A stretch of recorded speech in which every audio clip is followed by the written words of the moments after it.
Jaz bi mogoče začel s tem, kar sem lansko leto v eni študiji napisal, ko sem jo delal za en bruselski think tank o prihodnosti dela in kaj se dogaja, ker pravzaprav mimo tega in mimo svetovnih trendov ne moremo.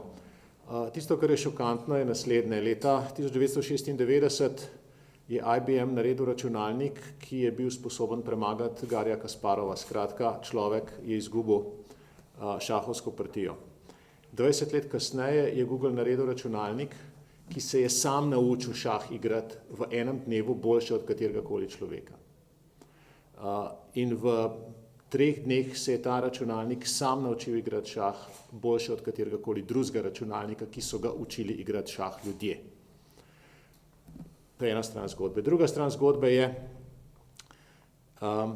da imate tudi že v Ljubljani, bi lahko videli, kakšne avtomobile, ki se peljejo sami.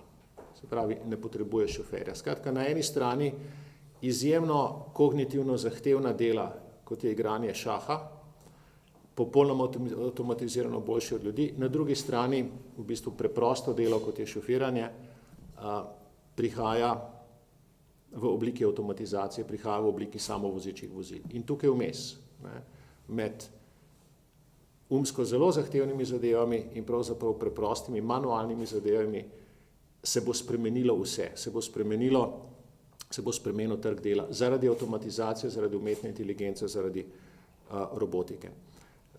Nek think tank je izračunal, da je 83% verjetnost, da bodo vse službe, ki zaslužijo manj kot $20 na uro, avtomatizirane v prihodnjih 20 letih.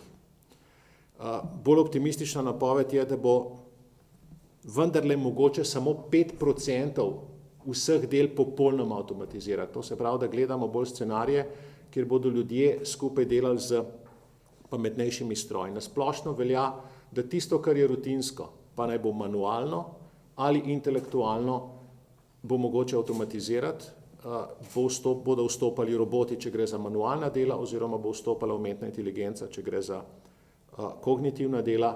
Skratka, za trg dela bo to pomenilo velik pritisk, po drugi strani pa nerutinska dela, tako manualna, tako ročna, kot intelektualna, tukaj bo pa prostor seveda še vedno ostal za človeško delo.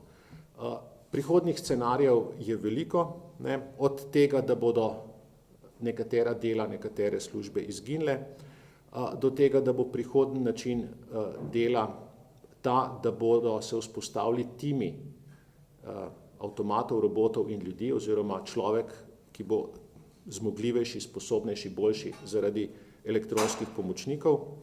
Več bo dela, ki mu pravimo digitalno omogočeno samostojno delo, se pravi nekih poklicev, ki jim danes pravimo, da so prekarni, ampak digitalizacija, avtomatizacija bo omogočala, da bodo tisti, ki potrebujejo storitev, hitreje našli tiste, ki storitev nudijo.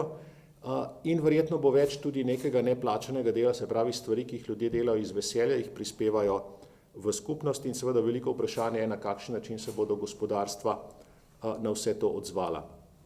V splošni tekmi umetne inteligence Evropa zaostaja za Združenimi državami Amerike in Kitajsko. Američani razvijajo predvsem umetno inteligenco, ki se nanaša na socialna omrežja, na posredovanje reklam, če želite, dela v Amazonovih skladiščih in tako naprej. Kitajci delajo ogromno na umetni inteligenci, ki je namenjena nadzoru družbe, pravzaprav ne eno, ne drugo, ne enega, ne drugega si v Evropi ne želimo. Tisto, kjer ostaja Evropa močna, je ravno na podpori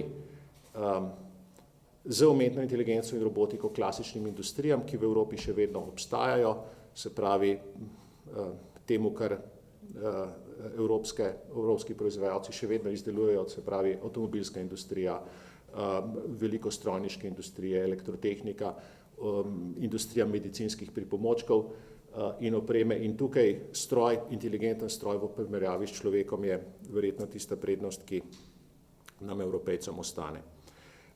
Veliko stvari je treba narediti. Mislim, da splošna strategija mora biti ta, da je boljše, da evropski izumi, evropske inovacije uničujejo delovna mesta drugje, in ne da inovacije v Združenih državah Amerike in na Kitajskem uničujejo evropska delovna mesta. Skratka, Evropa se bo morala potruditi za to, da ostaja v špici raziskav in razvoja in Slovenija ravno tako. Najti niše, v katerih smo lahko globalno konkurenčni. Razviti bo treba nove socialne modele. Tukaj verjetno se ne bo mogoče spomniti ene najboljše rešitve, ampak je treba pustiti evropskim državam, da iščejo poti, kako izzive, ki jih prenaša globalizacija, izzive, ki jih prenaša prekarnost, vključiti v obstoječ evropski vrednostni sistem, ki vključuje seveda tudi socialno varnost in socialno zaščito. Izobraževanje bo zahtevalo drugačna znanja, bo zahtevalo znanja, ki omogočajo tisto ustvarjalno, nerutinsko delo. Industrijska politika bo morala paziti na konkurenco drugih držav in ne nazadnje tudi kapitalski trgi evropski bodo morali manj iskati, bom rekel, varnost v nepremičninah, v jahtah in podobnem, ampak bi bilo treba tiste, ki imajo v Evropi denar, ki imajo sredstva, spodbuditi, da vlagajo v neke tvegane visokotehnološke razvojne projekte.